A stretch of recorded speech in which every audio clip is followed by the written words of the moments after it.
Their defense is a joke. What it really comes down to is I would love to have either of them. They don't have a prayer in their secondary. They have nothing. So you're saying just don't draft Blunt? I'm saying don't draft Blunt. He was unbelievably efficient last year. You know that they use their running backs in the passing game a ton. I'm drafting him tonight. That's Team Huevos. Huevos gigantes. Hey everyone, welcome to the FantasyPros Football Podcast. I'm Bobby Sylvester, joined as always by Mike Tagliere. We're going to take an early look at 2020 fantasy football rankings. At the end of the show, we'll talk about some playoff predictions as well. We're joined by Justin Boone, lead fantasy analyst at theScore. He's on Twitter at Justin Boone. I'm at Bobby Fantasy Pro, and Tags is at Mike Tagliere NFL. Justin, thanks for coming on the show. How's it going? It's going great, guys. I finally got that first place finish in the in-season accuracy contest at Fantasy Pros. So yes, you did. I was starting to feel like I'm a Bills fan, and I was starting to feel like the Bills a little bit, right? Every year I was like in that top 5 or so close, and I started to say, you know what, maybe I'm just not going to get there. And there is something to be said for, the consistency, but man, it feels so good finally getting the monkey off my back and getting that gold trophy. I'm so embarrassed because I meant to bring that up when I introduced you, and I totally forgot, man. Congratulations. That's awesome. Well, way to go, Bobby. Hey, and also, by the way, people have seen that. Like, if you guys follow us on Twitter, you've seen that, us congratulating Justin and Fantasy Pros account and all that stuff. But what you probably didn't see is that we have a Fantasy Pros Invitational Dynasty League. And don't want to talk about it. Come on, Tags. It is a deep league. It's a 2-quarterback league. We start so many different players, and it's such a fun league to play in with a bunch of sharp guys. And Bobby was in the final against Justin, and Justin he kind of put him over his knee and gave him the old 1-2, and well, let me say though, I mean, Bobby had a ton of injuries. He had a couple guys get hurt before the game. Don't start making excuses for Bobby. In game, he lost a couple guys that week, so I kind of got lucky because Bobby was. I still would have lost though. He also played Mike Boone. You were dominating that league all year, and it was just. But that's what the fantasy playoffs are, right? You just try to get in. I think Pat Fitzmaurice put out a pretty good tweet about this around the time the fantasy playoffs started, which is, you're doing what you can do. You're improving your chances to get into the fantasy playoffs. Once you're there, anything can happen in single elimination, right? And I got lucky in the final, I think. I don't know about lucky, man. You had a great team as well. But, dude, I scored freaking 500 more points than any other team in the league. This was the freaking year, and it didn't work. All right, let's jump into the draft rankings. And, again, we're talking 2020. It's time to start getting excited. And, I just want today's show to kind of have a feel of 3 buddies sitting around talking about rankings the way that you guys would like to do with your buddies. Now, we're going to go a little bit more in depth than you guys, I would imagine, probably could. But I just want to start at the top with running backs, okay? So we got CMC obviously going number 1. After him, who's the number 2 pick on the board? Is it Michael Thomas, Saquon Barkley, Dalvin Cook, Zeke? I could see any 4 of these guys going number 2. Tags, why don't you start us? I mean, Saquon Barkley is pretty. I would say he's one that I would definitely consider there. There's now some unknown factors with the Giants in terms of the head coach they just hired and not knowing anything about him. Because traditionally we can always look at a head coach and say, okay, this is what he traditionally does, but we can't do that with him. But Saquon Barkley, this franchise is obviously built around him. They do have a lot of options in the passing game with Darius Slayton taking a step forward, Sterling Shepard hopefully being healthy, Golden Tate still being there. I don't know if they dump him with a salary. Evan Ingram. We have not seen all these guys healthy on the field at once. And while some people may say that it hurts Saquon because there's only so much production to go around, you can also say that Saquon isn't going to see as many stacked boxes. They should be able to help rebuild that offensive line. I think Barkley is the safest number 2 pick. I don't necessarily think that there's an argument to be made for a couple players there, but I think Saquon would be number 2 for me. Well, and that's what Justin, you're going to see. That's who I've got number 2 as well. Yeah, I do too. And that's what you're going to see. At this point, when we're doing these rankings, it is crazy early to be doing these rankings, but it's a great exercise to go through it. I learned a lot when I was going through them, breaking players down, guys who are going to be free agents, all that sort of stuff. But what I also found, there's a lot of data we're going to be combing over in the next months, almost the next year before the season comes back around. But I had a lot of guys that were kind of grouped together that were very difficult to differentiate. And this is one of them. When you're looking at Barkley and Dalvin Cook and Ezekiel Elliott, I have those 3 at 2, 3, 4. You could really place them anyway, in my opinion. I think Barkley is just the guy that I'm most confident when he's healthy in his talent. He's a guy I think can produce for himself, doesn't need the offense around him to be doing that much. He can still get it done. And we saw this year that he was hurt a big chunk of this season. He played through the injury. I think it impacted him. So I think we're going to see a better... Especially in the passing game, it impacted him, Yeah, right? I think we're going to see a better version of Barkley next year. And maybe you'll be able to get him a little cheaper. Maybe you'll be able to get him in the middle of the first round instead of with that second overall pick. I think Barkley's actually closer to Christian McCaffrey at number 1 than he is to Dalvin Cook at number 3. I think Cook and Elliott, you could flip-flop them, but... because McCaffrey has a little bit of concern too with getting the new head coach. Who knows if they're going to use him 100% of the snaps? This guy might just think, okay, we need to do a little bit more load management. Now, I don't know why you would do that, but you never know with a head coach. I'm still taking CMC number 1 overall, but what I'm saying is I don't think that it's the slam dunk that everybody thinks it is because Barkley's just that dang good. It's just rare to have a running back finish number 1 back-to-back years, but it's all about the process, Todd Gurley right? did Saying it. what is the most likely of outcomes, and it's the same reason that we went to Todd Gurley in 2018. Yeah. It's just, trying to figure this stuff out is the funnest part, but I mean, like, let's talk about, like, because those guys that you're going to get there, it's almost like you're going to take who lands to you. Like, if you have the 4th pick, the player's just going to kind of fall at that point. But somebody that I wanted to talk to you guys about that I've been catching a lot of flack for, because I put out my early rankings, and I have Joe Mixon as my RB6, and I'd be willing to take him at the end of the first round. This is a lot of people are telling me that, okay, yeah, he showed a little bit towards the end of the year. No, he didn't just show a little bit. A lot of it. He was the freaking best. Yeah. No, from week 8 through the remainder of the season, he was the number 4 running back behind only Christian McCaffrey, Derrick Henry, and Ezekiel Elliott. So why can we even expect possibly even more? Is like, you look at this Bengals team and you say, okay, Cordy Glenn was missing the first 8 games. They lost first round offensive tackle Jonah Williams all year to shoulder surgery. Clint Bowling retired at just 30 years old, their starting guard. There were other injuries on the offensive line. AJ Green wasn't there. John Ross missed half the season. They have Auden Tate now coming in. Zach Taylor. And Ryan Finley is their quarterback for a while, man. And this is almost like a Buck situation where it's like we have a defense that's so incredibly bad that it's going to force them to throw passes, and that's going to open up this offense to scoring opportunities. And Joe Mixon, Zach Taylor kind of moved, as the year went on, he kind of moved more and more towards him as a workhorse. So Joe Mixon, I have a bold prediction article coming out. Actually, I think in 2 days I'm going to put it out. One of my bold predictions is that Joe Mixon finishes as the RB1 in fantasy football. I don't think that's not that crazy. I mean, talent-wise, he's a top 5 guy. He's just in that bad situation. Yeah. The crazy thing about him this year was in the first half of the year, he averaged 15 touches per game. In the second half of the season, I don't know what changed, but that ballooned to 24 touches per game. And it could be more because they weren't using him in the passing game all that much. He could do it. I think he only had fewer than 18 carries like once in those final 9 games, something like that. Right. It was just the volume went up. Hopefully that's here to stay. I agree. We should see more from that Bengals offense. Should get an upgrade at quarterback. Even if it's a rookie coming in, I think we'd expect at least the same, maybe even better than what we were getting at quarterback there. Offensive line, like you talked about, Tag. So I really like it. This was another tough stretch for me. From 5 or 6 to 11, I have all those guys so close in my projections, and I wanted to put Mixon up there. I'm glad you had the guts to do it, Tags, but I have him down at 10.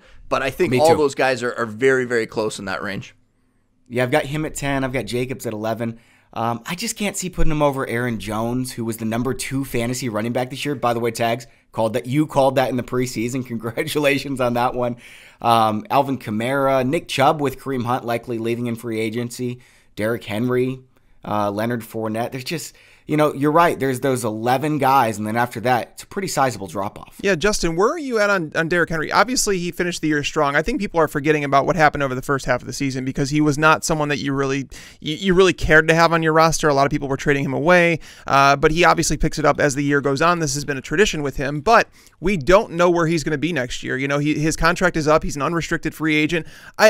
We don't see the franchise tag used on running backs anymore. It rarely happens. So, if Derrick Henry, if he enters free agency, is there a spot we could see him going? Do you think the Titans do franchise tag him? And where would you draft him if he remains in Tennessee in 2020? I think he's going to be at that 1-2 turn. I've never been as high on Henry as a lot of people. I know this is the second straight year where he's come on when it mattered most for fantasy, right? In that second half and that's what of the they season. remember. Yep. And that's the recency bias of it, right? Everyone just remembers that. So he's not involved as much as a pass catcher. That's hard for me to get over. And I know he's been so dominant in the second half of the season, top 90 rushing yards. Sorry, guys, I got a cough. Sorry. Yeah, Derrick Henry, you look at him, First 9 games of the season, 14 fantasy points per game. That's behind Mark Ingram, David Johnson.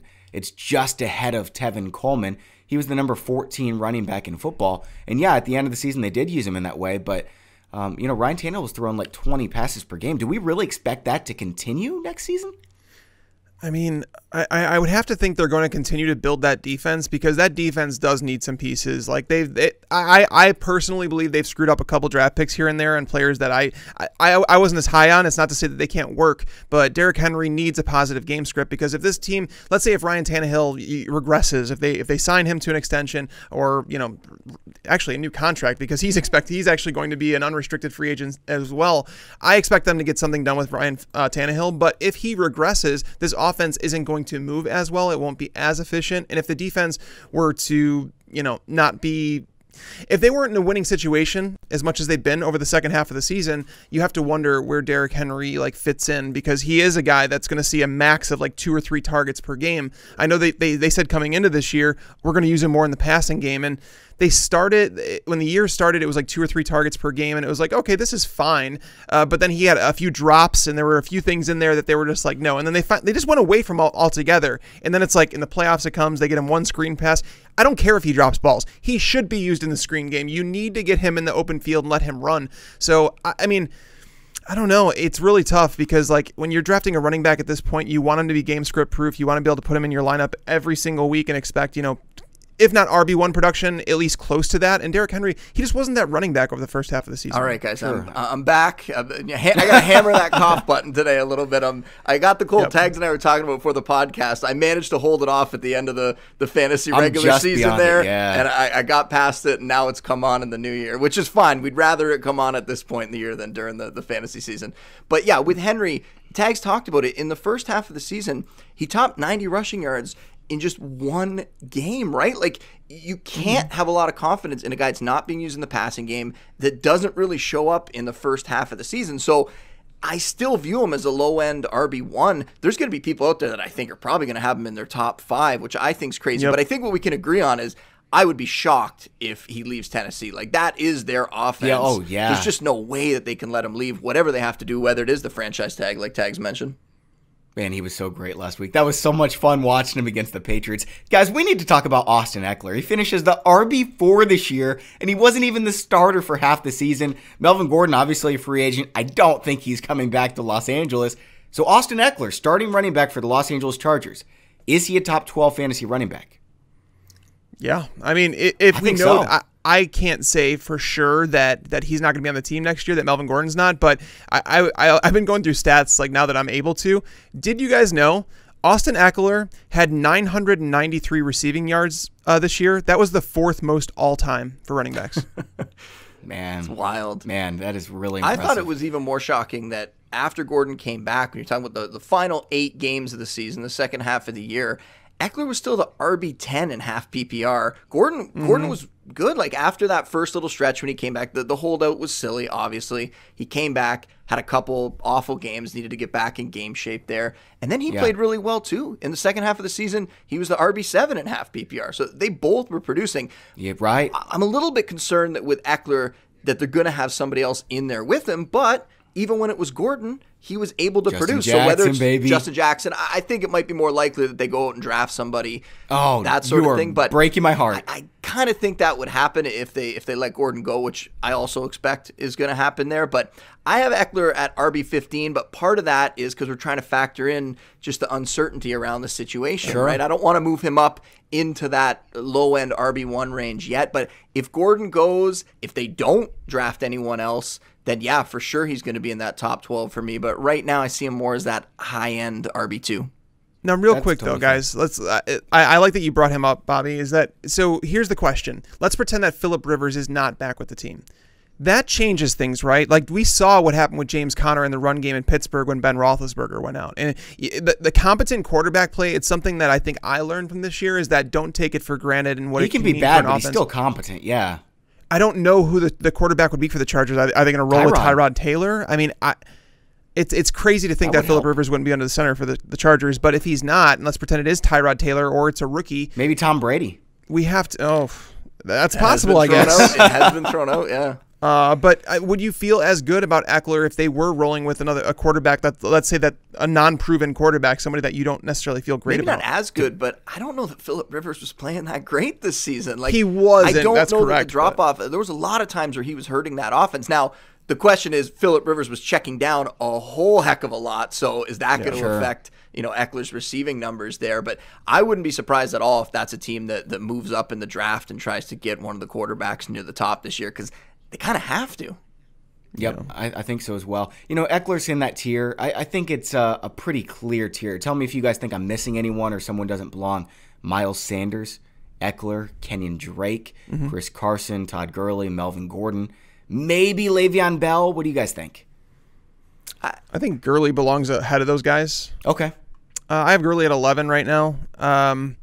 He was very good at the end of the year. Yeah, Sean McVay said basically he was trying to protect Gurley from like whatever he was trying to do, and then he's like, I have to unleash him, and Gurley's been fine. So I think the offense works better when Gurley's going, when they have him in that workhorse role. I don't think that they work well as a timeshare. So, I'm not saying that Gurley's going to return to the RB1 that he was, but putting him in that borderline RB1, RB2 range, that's where I kind of feel like he's at. Yeah, I have him sort of that high-end RB2, mid RB2 range. The only thing for me, he really lived off the touchdowns this year. Like, the yardage wasn't, and it's just about expectations, right? Anyone that's looking for Gurley to be that high-end RB1, it's just not going to happen anymore, I don't think. So as long as you're adjusting the expectations and seeing him as an RB2 now, I think he's a fine RB2 on your roster. I'm kind of just worried about that Rams offense as a whole now. I think that holds him back a little bit, and he was maybe a little bit lucky that those touchdowns helped lift his fantasy value a bit this season. All right, guys, let's move on outside that. I guess you would call it a third tier.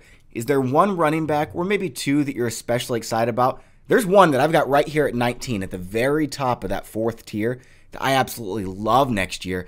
I'm seeing him at ECR 36. I'll get to him in a second. Tags, why don't you go first? Who do you like from this next range? It's really tough not knowing the situations, because I think there's so many running backs coming in, and it's a very talented running back class where some of these guys that are fringe that we're talking about in this tier, they're going to lose their jobs. It's going to happen. Like, guys like DeAndre Swift are going to come in, they're going to steal those. Some other guys have declared for the draft that are going to come in, and they have to have landing spots, right? So some of these guys that are on fringe, like maybe a Devonta Freeman, maybe he loses his job. Maybe Kansas City's going to draft a running back, and whoever Kansas City drafts, if they draft a running back in the top 3 rounds, I'm going to put him in my top 15. I'm just going to automatically do that. Yes.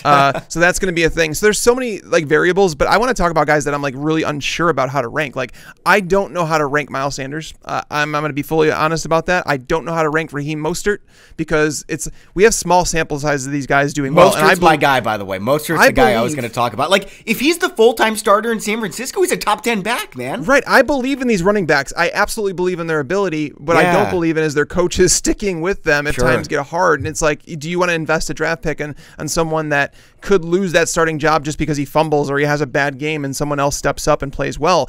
That's the question. Justin, where are you at on these guys? Well, I think with Mostert, the thing that we learned is just you want to invest in that Shanahan running game. We knew that, but you want to invest in it all the way down to the 3rd or 4th string guy, because we saw basically every running back have a moment in that offense. Even Jeff Wilson came in and had a couple touchdowns, right? So I think that's the lesson here, is you always want to roster those running backs. I'm with you that I'm not sure where to put Mostert. I have him just on that fringe RB2, just kind of borderline RB2 range. Yeah. It's really nice to see a guy that has all that talent, that flashes on special teams, finally get an opportunity. And we know in this rushing attack, anybody that gets a chance can deliver. But the problem with that is they're very quick to move on to the next guy if they want to. So I have him in that range. I think depending what happens here in the playoffs, we could always see an injury or something occur. It's a running back position. Yeah. So could see somebody go down in the next couple weeks here. But I would have Mostert as the lead back there, and I would be willing to take him because, if he hits, you're talking about a guy that has RB1 upside that you're getting in that range. I mean, he had 6 yards per carry, right? We saw Devonta Freeman be the RB1 in Shanahan's offense.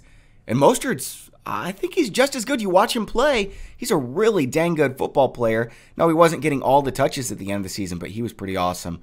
He's a guy that I would like. Now, Tags, is there somebody else that you're fond of? I mean, David Johnson. No, because I'm guessing that Kenyon Drake's going to be back in Arizona, and I don't know what Arizona's going to do with David Johnson's contract. So right now, I'm assuming that Kenyon Drake is the starter there. That's basically how I'm rolling with this. I don't even have David Johnson in my... Where the heck do I have David Johnson? I don't even know where I have him in my rankings, to be honest. That's how low he is. Like, he's not draftable as far as I'm concerned right now. Wow, man. I was looking at this, like, David Johnson was just not... He wasn't good this year. He broke 11 tackles on 130 touches this year. That's... I mean, he was playing hurt. Well, that was over like the last game and a half maybe, but among 50 running backs with 50 touches, the only running backs who were worse in terms of like breaking tackles per touch were Kalen Ballage and Bo Scarborough. That's not great. And yeah, but he was the number 8 fantasy football running back through 8 But it was volume. It was very volume based. Right, and but if he gets the job back again, he's an RB1. How can they give him that job back, though, with the way Drake played? Well, because he was hurt, and maybe he comes back. Here's my thought. No, David Johnson's like 29 years old. He's not going to get better. David Johnson, maybe they turn him into like the slot receiver. He was a receiver in college. So what about with Larry Fitzgerald likely retiring? If David Johnson, because I don't see them getting rid of that contract. It's just too much money. But they do want Drake, and Drake was fantastic. But David Johnson being in like somewhat of a hybrid role as like a running back wide receiver, that would be interesting. So we have to see how that plays out. But one player that really turned it on over the stretch, and I mean the draft is going to determine this a lot because it's one of those places that we've been talking about. Ronald Jones looked good. He looked really good down the stretch, and if they don't draft a running back, I'm gonna be in on him because I can't avoid him for whatever reason. He's a good running back, and I would imagine that Bruce Arians has to wake up at some point and say, we need to run the ball. We can't rely on Jameis to throw the ball 600, 700 times in a season. For me, that's going to be completely dependent on ADP. If he's going to continue to go late in drafts, then sure, right? He's not going to go in the late rounds, but I just mean later than some of these other backs we've talked about, and he should. And if that happens, then I will take him. But like an eighth rounder or something. I'm not going to pay up for Jones. There was too many times where we got let down by that backfield. So it's a scary proposition for me to spend any kind of decent draft capital to get somebody there. For me, I think of Jones in kind of the same way as I did with Mark Ingram last year, where it's like, okay, he's probably going to be the starter in a very good offense, and we'll see what his role is. But he's got the upside to be an RB1, and Mark Ingram did end up being an RB1. It wasn't pretty at times, but over the long haul, you got him for an RB3 price. That's what we're going to get Ronald Jones for. I like it, Tags. But with Mark Ingram, I mean, you had such a history where he had produced with the Saints. We don't have that big of a sample size of Ronald Jones producing yet. I agree that he looked good this season. Well, that's fair, but we have the film, and he's a better running back than Mark Ingram. We could see him becoming a Mark Ingram. Jones? I don't know that I agree that he's a better running back than Mark Ingram, though. Oh, man. I won't say he breaks so many tackles. I won't say that, but he is a better pass catcher than people give him credit for. So this is another stat I came across. This is what happens when we have actual time after the season. There were 64 running backs who ran at least 100 routes in 2019. 64 of them. The top 5 in yards per route run were Austin Ekeler, DeAndre Washington, Dalvin Cook, James White, and Ronald Jones. Yeah. Sounds about right to me, man. Okay, let's move on over to the wide receiver position. And obviously, we're taking Michael Thomas at the top, but just how far up? I've got him number 3 right now behind Saquon Barkley. Justin, where do you have him?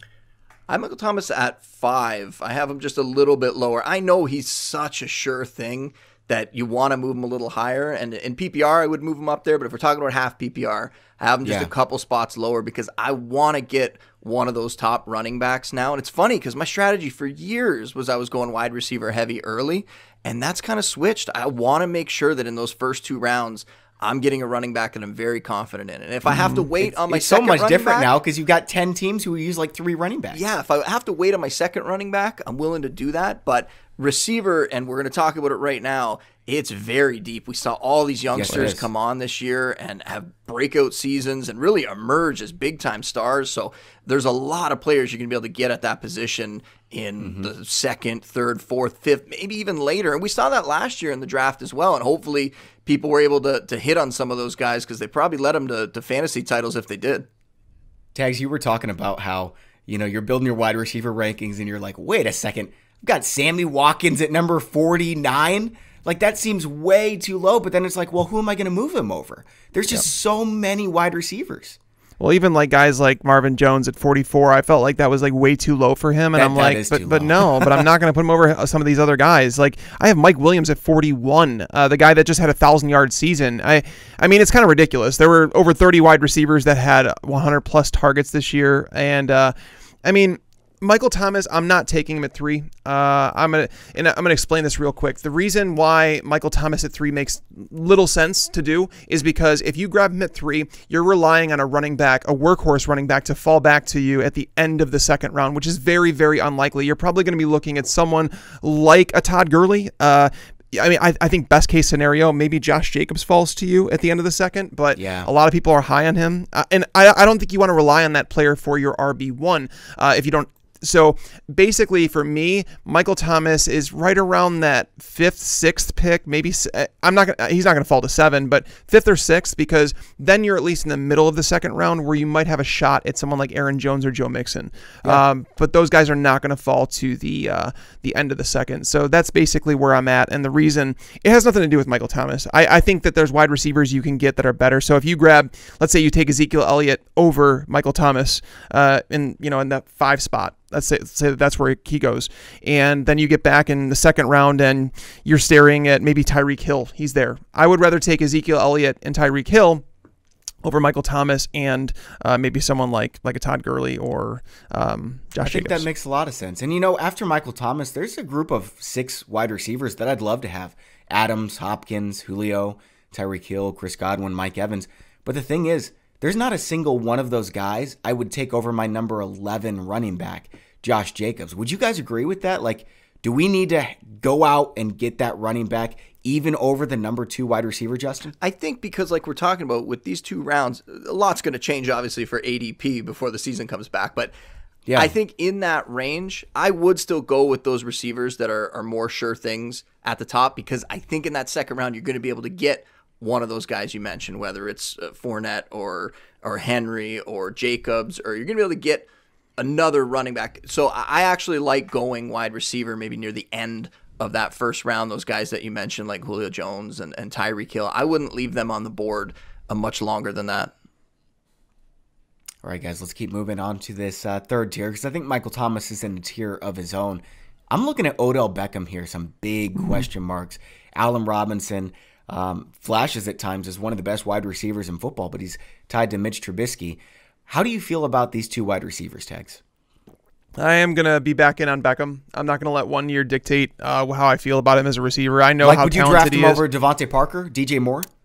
Yes, I would draft him over those guys. Me too. If Freddie Kitchens was there, I said absolutely not. And basically, I was going to be out on Beckham and say that Freddie Kitchens just doesn't know how to run an offense, and like he didn't adapt anything. So I'm really curious to see what they do. A head coach there in Cleveland, but it's got to be better than Kitchens, right? It still does depend on who they bring in there, but I mean, thinking about it, it's like, are you going to take guys like Amari Cooper over Odell Beckham? He comes with some skeletons of his own. Chris Godwin had a breakout season. We know that. Mike Evans has always been dependable. You can make the argument that those guys should go over Beckham. That's fine. But so at the same time, you got Beckham at 8 then.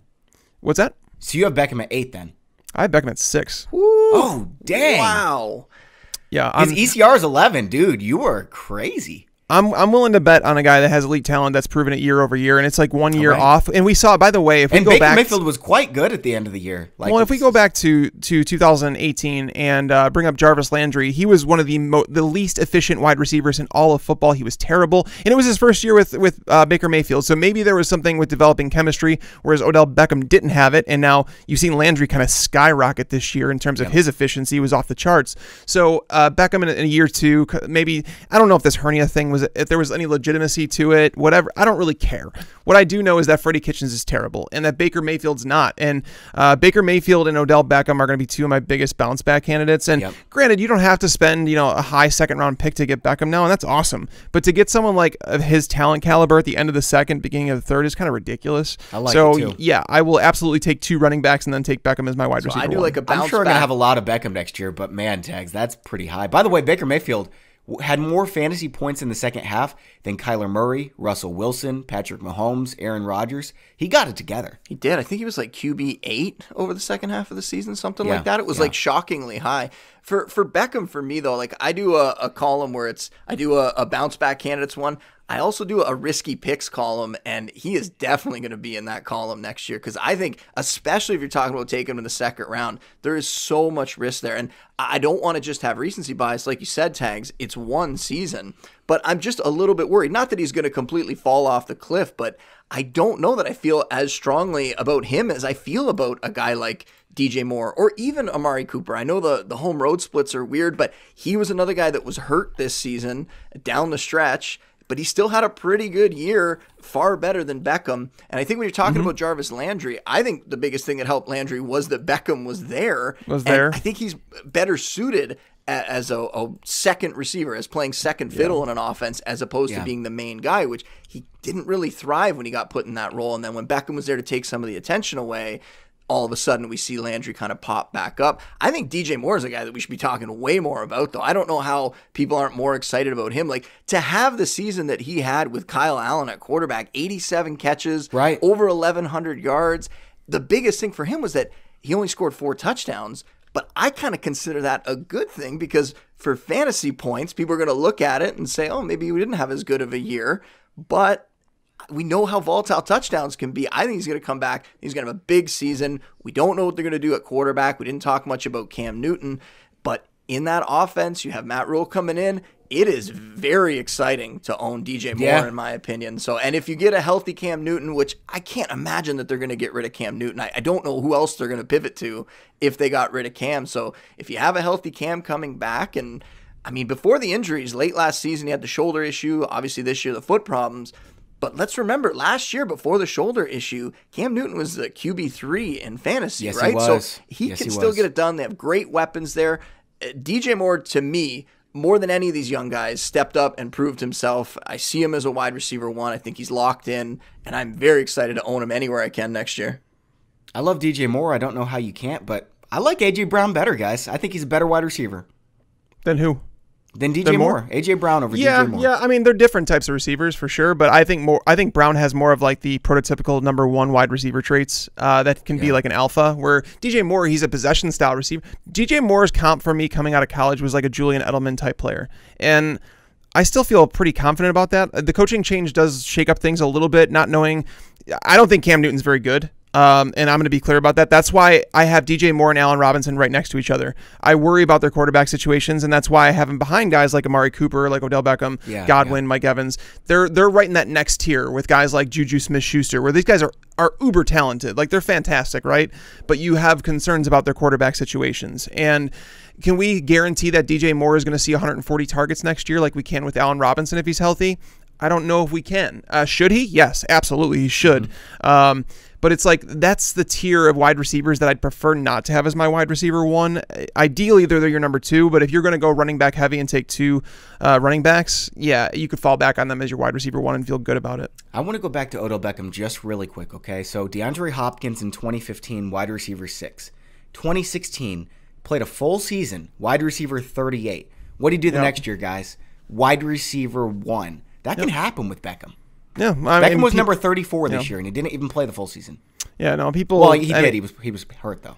Like I said, I mean, we have an elite talent that showed us time and time and again. Like on a per game basis. Now he has dealt with some injuries, and that's something you have to factor into. But on a per game basis, he was the best fantasy wide receiver in NFL history coming into this year, and that was playing with Eli Manning. And maybe we underrated Eli Manning and what he can do for a fantasy player. Sure. But at the same time, you know, it wasn't like a 1-year sample size I was going off with Odell Beckham. It was, and he's still young enough; he can get better too.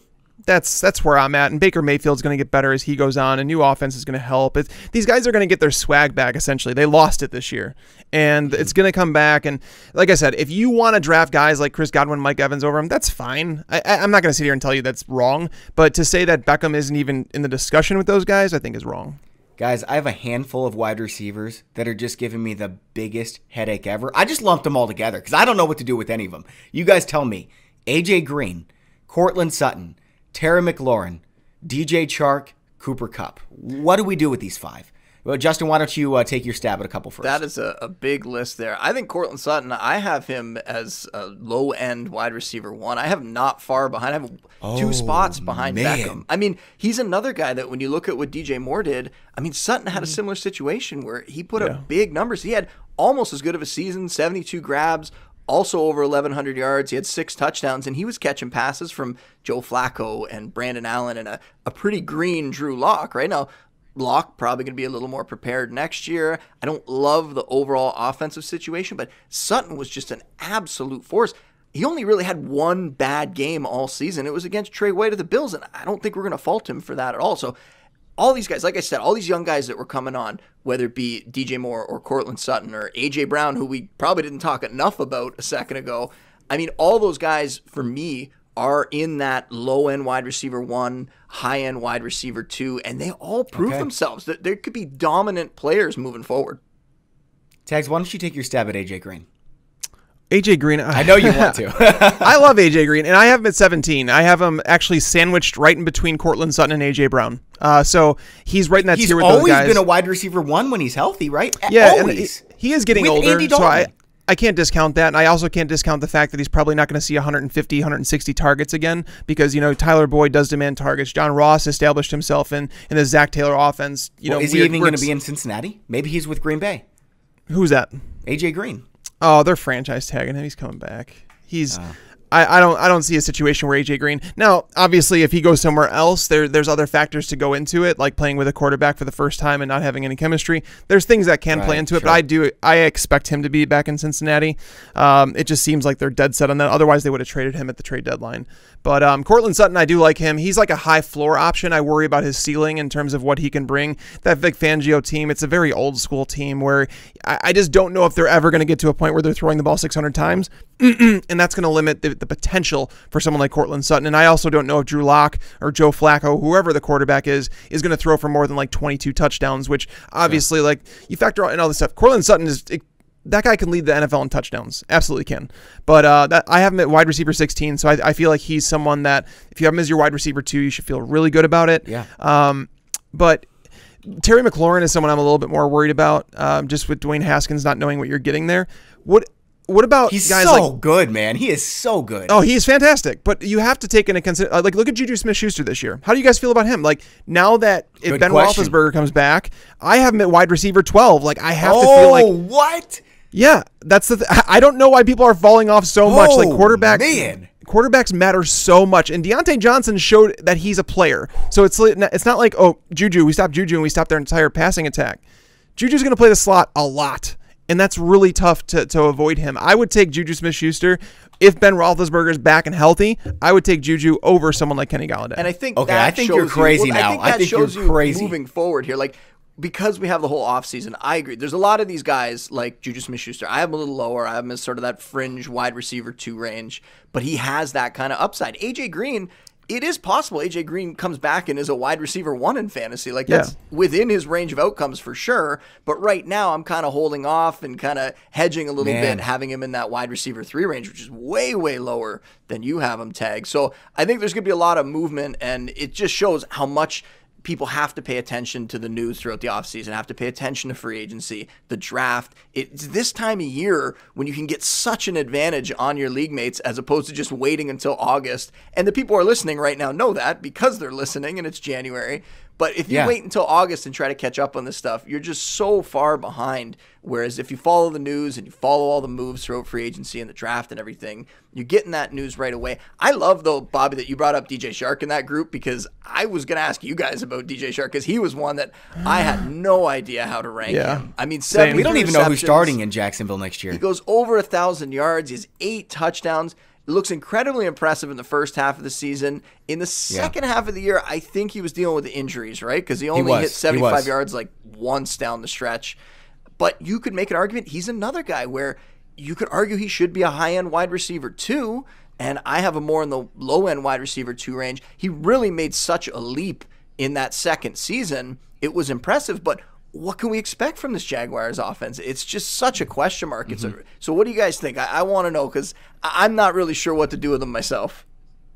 I've got him low-end wide receiver 2 with quite a bit of upside. I could see him slipping into the top 12 wide receivers, similar to Courtland Sutton. And I think Courtland Sutton's like a replica of Alshon Jeffrey, right? Alshon was a top 12 wide receiver in 2013, 2014. I don't think he can be a top 5 guy, but they're very similar types of players. Big guys, super quick, and get open. I'm a little torn on Chark. I feel like once teams kind of figured out who he was in that offense and what he meant and the type of player that he can be, I feel like things came down a little bit more down to earth for him, where it's like, in 4 of the first 5 games, he scored 18 plus PPR points. And then you look at the rest of the season, and there was, I think, 3 games the remainder of the year where he had more than 11 PPR points. So, like, I know he dealt with an injury in there, and then they went back to Foles, and they went back to Minshew, and I just don't know where the state of this team is right now. Chark, it's almost, I feel like he's best suited as a wide receiver 3. You kind of treat him as like a Will Fuller, as you would, where he has potential to be more, like he's going to get targeted a little bit more than someone like Will Fuller, but he is chasing that big play a little bit, where that's what they're kind of using him for in the offense. Yeah. I'm torn. I think I would rather have someone like DK Metcalf, because at least I know that DK is tied to Russell Wilson and elite quarterbacks and consistency. Fair. I think that it's possible that DK or Decaf Metcalf, whatever you want to call him, that he surpasses Tyler Lockett as the number 1 wide receiver on that team. I think it's very possible. So DK I have at 26. I have Chark at 29. Okay. DK I want to move up more, but I just can't bring myself. I can't put him above guys like Adam Thielen quite yet. I can't put him above Devontae Parker. And that's another thing. Devontae Parker, I want to love this guy. People are telling me, the Devontae Parker lover. I've been a Parker supporter forever, telling me that I'm too low on him, and I'm like, guys, he was a top 12 wide receiver, Tags. Is he going backwards? We don't know what's happening with the quarterback situation. Like, are they going to draft a quarterback? Are they going to go up to get Tua? I don't know what they're doing here. I mean, is Fitzpatrick back? And if Fitzpatrick is back, I'll think about it. Firing your offensive coordinator does not help. I hate that they did it. I thought it was very uncalled for. So there's some variables with Parker that have me kind of like leaning on that, but really it's so tough right now. At this point in the offseason, like, we do have coaching changes. We do have free agency coming up. We do have the draft coming up. We have quarterback changes. There's a lot of guys that are unrestricted free agents that are going to shake up things. So it's tough for me to, I have Parker at 23, and I feel like it is probably too low, but I don't know who I put him over. All right. One more guy I want to talk about, Cooper Kupp. Justin, why don't you take your stab at him? I mean, he finished as the number 6 fantasy wide receiver because he was so good in the first half, but man, did he fall off. Yeah, this is an offense that I want to go back and look at that passing game. And like I said, we're going to go over so much data throughout the offseason. One of the things I want to dig deep on is what happened to this passing game, and then more specifically, what happened to Cooper Kupp? Because, he was playing so well and then completely fell off a cliff. Now, I think he finished behind Kendrick Bourne in the second half, guys. Yeah, and they completely flipped the offense where Robert Woods operated as the number 1 receiver in the second half of the season. And that was great. We talked about my dynasty team earlier. Robert Woods like my 4th receiver on that team, so that was fantastic for me. And Robert Woods was getting all the volume. He had at least 9 targets in each of the last 7 games, right? Like that's crazy volume. And all of a sudden, Cooper Kupp just became an afterthought. I don't have the answer yet. I'm going to be honest with you. I'm not someone, you guys know me by now. I'm not someone that comes on podcasts and throws out, wild takes on anything. Yep. If I don't know, I'll tell you that I don't know. And I really don't know what happened to him, but I'm going to find out at some point in this offseason. Yeah. Why don't you guys each give me one more wide receiver, maybe outside the top 25 ECR, that you'd be really excited to get next season. Tags, why don't you go first? DK was one of those guys, but sure, I'll go a little bit deeper, and I'll say Marquise Brown. I've talked about pass catchers and like whether it be tight ends or wide receivers, doesn't matter. If you have foot surgery in a season, like wait a full calendar year before drafting them. And that's where I was at with Marquise Brown. I took a stab on a few best ball drafts, but I was really worried about him. And then he blows up at the start of the year, and then he starts dealing with some ankle injuries, and it may be something stemming from that Lisfranc surgery that he had. But knowing that he's going to have a full offseason to work with Lamar Jackson, knowing that Lamar Jackson is getting better as a passer, that Marquise Brown should be running more routes, there's a lot of things to look forward to. And he's someone that, when comping players, he reminded me so much of Deshaun Jackson. Right, who was the number 4 fantasy receiver in 2009, and he's playing with an MVP. Yeah, and if Lamar Jackson keeps taking a step forward as a passer, like he did this year, and Brown gets healthier and they develop some rapport, because again, they didn't have really much of an offseason together because he was rehabbing from that foot surgery. So Marquise Brown is someone that I am particularly high on. So I like Mike Williams. I like Anthony Miller. The guy I want to get into, though, is a better version of Marquise Brown. Tags, who am I talking about? Are you talking about Robbie Anderson? No, man, get out of here. It's Hardman for the Chiefs. He plays with Patrick freaking Mahomes, too. If he gets in the starting lineup, dude's a league winner. I don't know. Could be. Volume may be a problem, so he's going to be a little bit inconsistent. And that's what we've seen from the other receivers in that offense, not named Tyreek Hill, right? That they've because Travis Kelce's there, because Tyreek Hill's the top guy. Even when Hill was out, we didn't see anyone really put up consistent numbers, so it was kind of strange. But I'm not as high. But I'll tell you what, I didn't even know you were going to ask this question, Bobby. I went through my list and highlighted a bunch of guys and tags. I had Marquise Brown as one of the guys highlighted. And Bobby, I had Mecole Hardman highlighted too, so I think you guys are on the right track. Nice. All right, guys, let's go to the quarterback position then. And, I don't really want to go through this extensively because I think a lot of us believe, draft a quarterback late, whoever falls. But Tags and I have already talked about this with Lamar Jackson. We'd take him in the late second round. I'd take him. I would take him early second. Early second. Okay. I'd take him early second. Yeah, I mean he was just so much better than anyone else. You're getting an RB1 and a QB1. Justin, how high would you take Lamar Jackson? I'm with you guys, and I did not expect that I would say this about any quarterback ever again. Right, exactly. What we saw from Mahomes last year, I was like, even that is just outrageous. Yeah, like he was a late third round, early fourth round guy at tops. And then you have Lamar Jackson come out and he plays one less game and he ends up putting up more fantasy points than Mahomes had last year. Now, it's a completely different situation. Obviously, the rushing stats were completely historical, right? Like, just killed it. We knew that it was possible. I don't think any of us expected it to be as good as it was. But the thing with Lamar Jackson that gets me excited, last year we talked about the TD regression that was going to come for Patrick Mahomes, and it did, and you want to argue, there were injuries and stuff that factored in. Okay, but he put up less touchdowns this year. If you're worried about any sort of regression coming from Jackson, I'm not, because you know how they say, we use like 10% of our brains or whatever it is? This offense, this passing game, they're barely using 60%, I would say, of the potential that this passing attack has. And he's already putting up these kind of numbers. You just talked about Marquise Brown, how much better he could get. Miles Boykin, I think, is someone that I'm still pretty excited about. We've seen him pop up, score a couple touchdowns here and there.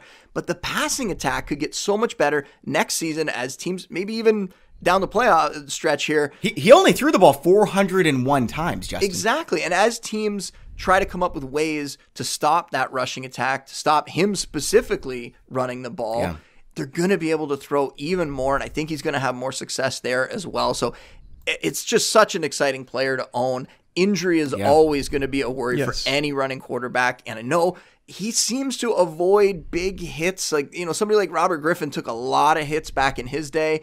I don't think that Lamar Jackson really gets popped as much, but still, when he's running the ball, he could take the wrong kind of shot and he could miss time. That's always going to be there. And if that happens, you're in trouble. But I would be willing to spend up for him because, like you said, you're kind of getting two players in one, and he's a complete league winner. You have him on your team. I am so upset. In my main league this year, I had a chance to trade for him. I could have traded Robert Woods early in the year to get him, and I was like, no, you know what? Robert Woods is too valuable. I'm not going to pay that for a quarterback. Never. Right. And it was like week 2 or week 3, and at that point we still weren't sure because Jackson had played really easy opponents.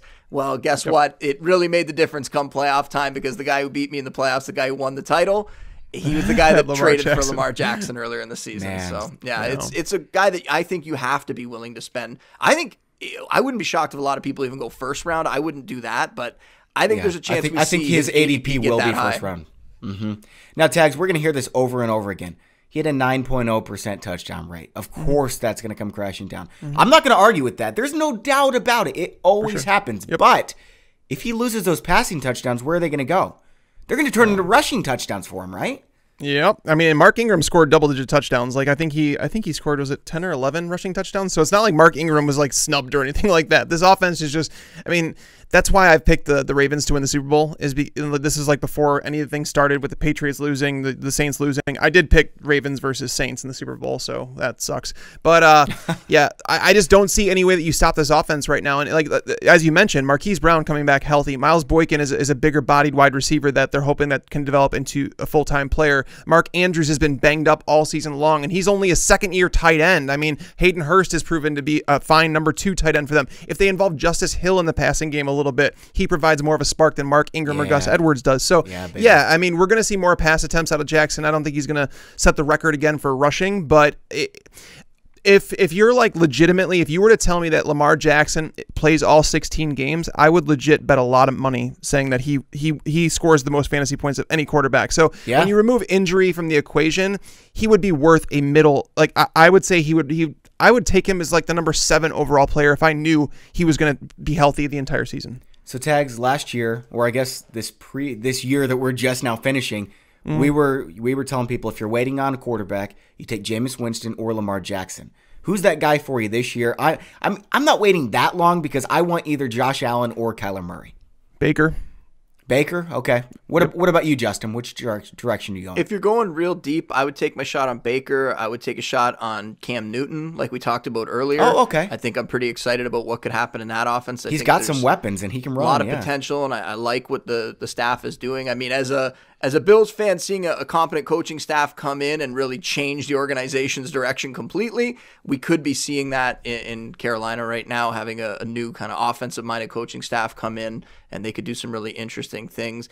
I'm with you, though, with Kyler Murray. I have him pretty high, but I think he's my number 3. I think everyone's going to be excited about him just because I think he profiles very similar. He could have that kind of Lamar Jackson jump in his second year, right? I think that kind of thing is possible for him. Sure. But it was a great first season when you're talking about what Murray did this year. I mean, completed over 64% of his passes, threw 20 touchdowns, and then ran for 500 yards and another 4 scores there.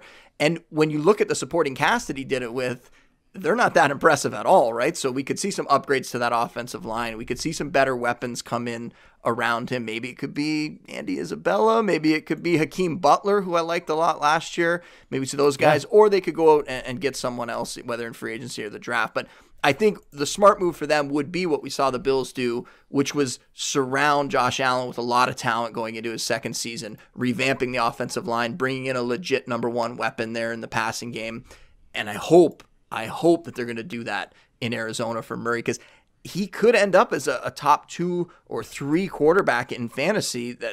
I have him ranked right now as QB6. So I haven't really looked at ECR that much to see where I am against that, but I would be willing to take him pretty much anywhere that he's going in drafts, unless he gets really, really high up.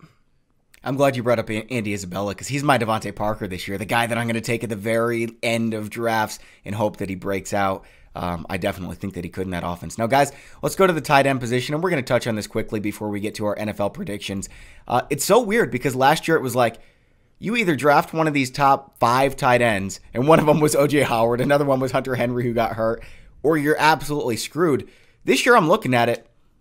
I'd be comfortable with 10, 11 tight ends on the board right now. Do you guys feel the same way? And Tags, who are you targeting at this point, or is it just whoever falls to you in the right range? I like Tyler Higbee.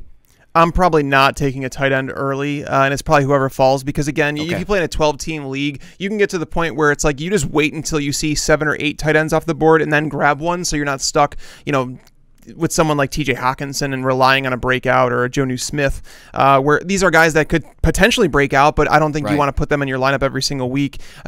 Streaming the position always makes sense. So, I mean, if you want to, I think Evan Ingram I have as my number 8 tight end, which is kind of crazy. Isn't it? Yeah, me too. But, I mean, that's where he kind of falls. I mean, are you going to take him over someone like Hunter Henry, Austin Hooper, or Mark Andrews? I don't think so. I mean, Darren Waller, based on what people have told me about my ranking on him, I'm probably going to end up with some Darren Waller, because I have him as my number 3 tight end above Zach Ertz, because I do believe that we see Dallas Goedert take a step forward. And Ertz, you guys didn't forget the first half of the season this year, right? Where Ertz, it was almost like he started losing some of that upside, and then it came, and it's because they didn't have any pass catchers. They're going to have more pass catchers. I wonder. Deshaun Jackson comes back, Alshon comes back. You're right. Yeah, and Zach Ertz is going to be 30 years old. Exactly. So these things are starting to add up, and Waller was about as safe as they come at the tight end position. He didn't score as many touchdowns as maybe he should have, but I'm not going to argue if you want to take Ertz over Waller, but I think they're in the same tier. Well, Waller stepped right into that Jared Cook role, right? As basically the de facto number 1 receiver in that Raiders offense. And I'm with you with Ertz. That's a situation where you can be right and wrong on a prediction, because before the season I said with all these weapons, with Goddard coming on, that he just wasn't going to see the same kind of volume this season, especially when it came to the red zone.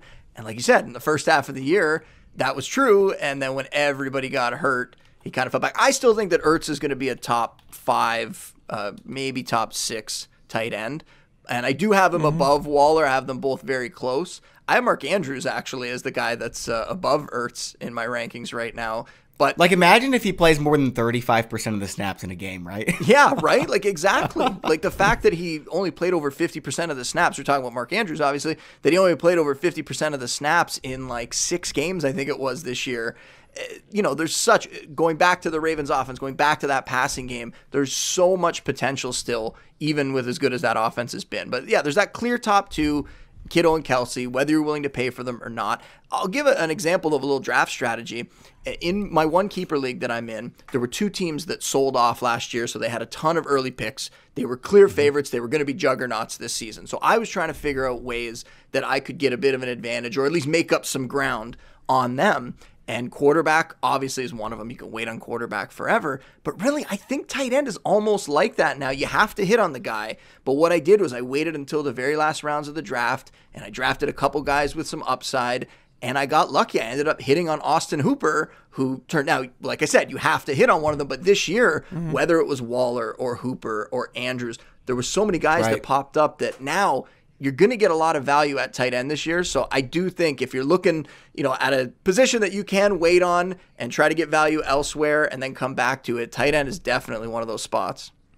All right, guys, let's go to the playoffs for this weekend. And I'm just going to ask for your winners, and then afterwards, we'll get your Super Bowl picks as well. So let's start with the Saturday afternoon game. We have Minnesota at San Francisco. San Francisco's 7-point favorites.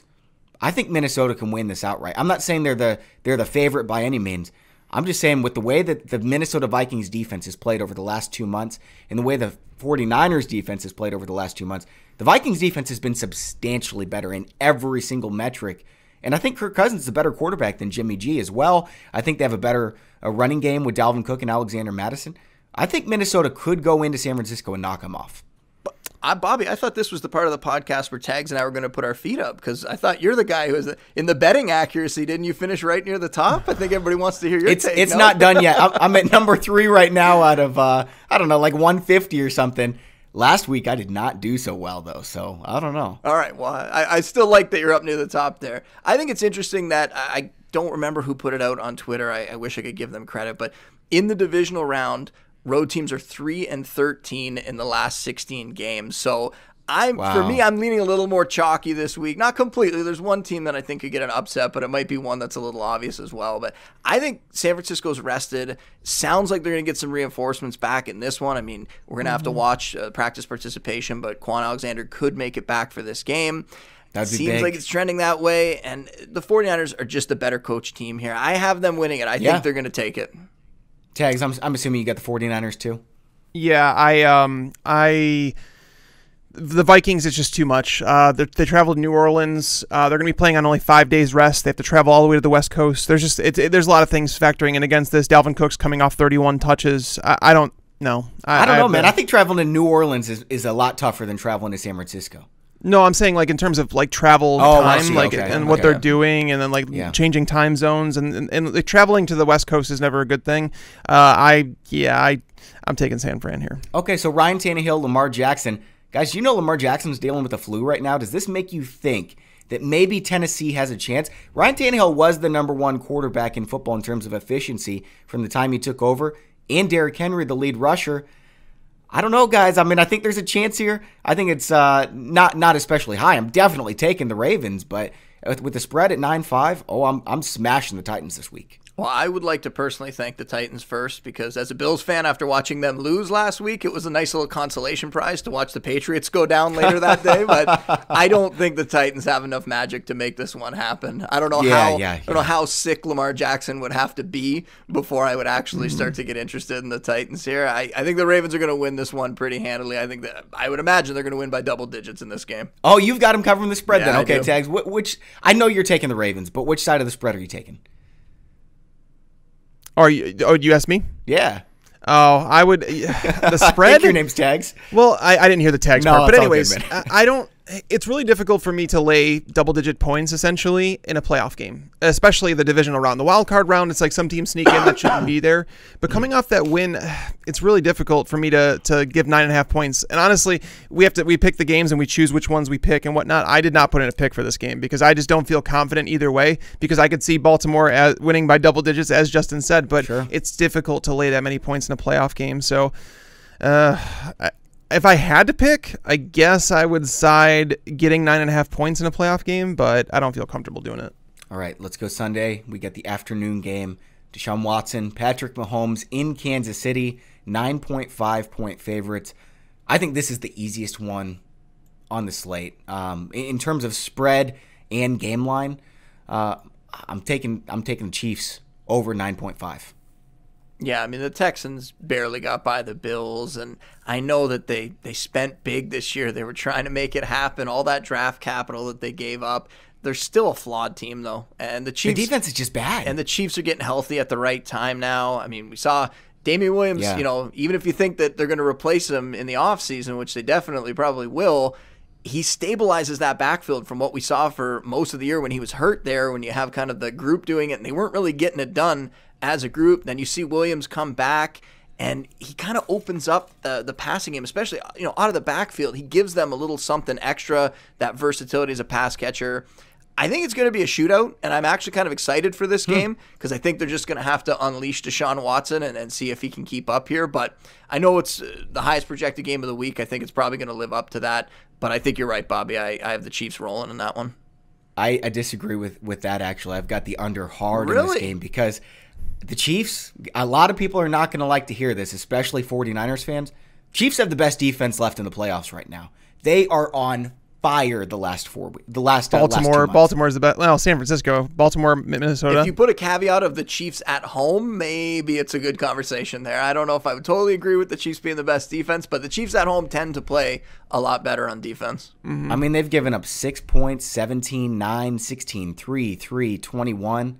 This defense is so good. And they've been getting like 5 sacks per game, too. They're a lot better than people give them credit for. But this one, I mean, if Will Fuller is able to play, I'll take Houston plus 10. Okay.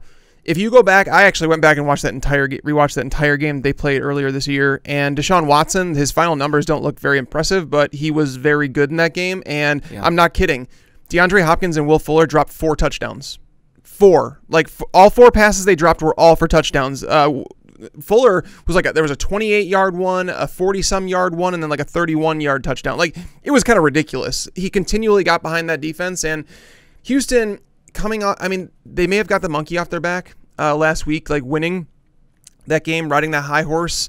Going into Kansas City is not easy, but that's what they did earlier this season. They won in Kansas City despite those mishaps that they had on offense. So I'm with Justin in the fact that I think this game is going to produce some fireworks, and I'll take Houston plus 10. All right, guys, let's go to the Sunday evening game. We got the Packers and the Seahawks. It's in Green Bay. And Justin, it sounds like you're taking the Seahawks. Yeah, spoiler. If you do the math there, this is the last game, right? So it's my lone upset for the week. I see them winning in Lambeau. I don't think the Packers impressed me that much down the stretch. They've just been grinding out these wins, and if that happens here, I think that's the kind of game that fits the Seahawks. They can kind of play that game and grind it out. And you don't want to go down narrative street, but I love that they brought back Marshawn Lynch. And it's not just because what he brings on the field. It's kind of just the vibe that he can bring to that team. I think they're excited. They got some momentum now. It's going to be close till the end. I think this one's going to be a very, very close game. But I think Russell Wilson and his weapons are a little better than Aaron Rodgers and his at this point. I think they're going to get the win. Now, Tags, you're going to get to go third because I want you to break the tie. I'm going with Green Bay. I've got Green Bay in the Super Bowl, and we'll get to that in just a second. But everyone talks about how Green Bay is the most overrated team in the playoffs. Guys, I think it's the Seahawks. Somebody posted this 3rd and 16 on Twitter. Posted what would every team's records be if you flipped one possession games. Okay, so you've got the Chargers at 12-3, best record in football, right? Browns would have made the playoffs. Buccaneers would have made the playoffs. Guys, the Seahawks would have had the #1 pick. You want to talk about eking out close games? That's the Seahawks. They've been doing it all year long. Their defense is wildly overrated. Yeah, they've got Russell Wilson. I like Marshawn Lynch. He's a lot of fun, but it's a downgrade from Chris Carson. Tyler Lockett hasn't been playing well since he had that injury. I think the Packers win this, and I think they win against the spread as well. Tags, you get to break the tie. Where are you going? I think there's a reason that Seattle is that good in one-possession games because they're well coached. I think Pete Carroll's a much better coach than Matt LaFleur, and close games come down to better coaching. And I will take Pete Carroll over Matt LaFleur any day of the week. So I'm going to take Seattle plus the 4 points here. I think it's very possible Seattle wins this game outright. So I would side with Justin this one. So I already mentioned I got Green Bay in the Super Bowl. I've also got Kansas City, and I've got Kansas City winning it. Which way are you going, Justin? I think it's going to be a rematch of Super Bowl 47. I think it's going to be Ravens and 49ers. I mean, tons of storylines, tons of personalities. It would be really fun from that respect. But this is just the Ravens year. And I feel like we've talked about it so many. Every position we were talking about the Ravens, right? They've had a phenomenal season. They're the most complete team, in my opinion, top to bottom, barring injuries. And we talked about how Lamar Jackson, everything could change with one hit if Lamar Jackson goes down. But barring any injuries, we saw Mark Ingram's a little banged up here. I think they're going to be able to get over that one. And I mean, they might even be able to tap into some of their depth, maybe get Justice Hill more involved. I think he's pretty explosive. Please. Exactly, right? We've been waiting for that all season. That would be better than Mark Ingram, man. Absolutely. So I think that's what's going to happen, and that's kind of what I hope happens too. And I know you shouldn't really make the prediction based on that, but those are the two teams that I think deserve it the most. And we'll see. Baltimore's got a lot of work to do over these next couple weeks, but I think they're going to cap off an amazing year for Lamar Jackson by hoisting that Lombardi Trophy. Tags, you going with Justin? Same picks? I actually do have the same picks. I debated Seattle over San Francisco because that's a divisional game. They've split the series this year. I think it's possible for Seattle to win that game, but at the same time, they've had enough injuries and still are dealing with injuries that are enough to push it over the edge while San Francisco is getting healthy at the right time. But yeah, I would. And so Baltimore versus San Francisco, and Baltimore wins it. All right, sounds good, guys. That's all for today's show. Justin, thank you so much for coming on. Always a lot of fun to talk to you. And man, I can't wait for 2020. But first, the playoffs are going to be awesome. Well, I appreciate you guys having me on, and good luck the rest of the way in that betting accuracy, Bobby. Oh, thank you as well. There's no chance I can get #1. He's so far ahead of everyone else, but #2 is in sight. Guys, really appreciate y'all listening to the show. We've got a lot more off-season content coming. Make sure to hit that subscribe button. Thanks for watching, and enjoy your football. Thanks for tuning into the Fantasy Pros YouTube channel. Make sure to check out our featured videos as well. Also, make sure to click that red subscribe button to get notified when we post videos in the future.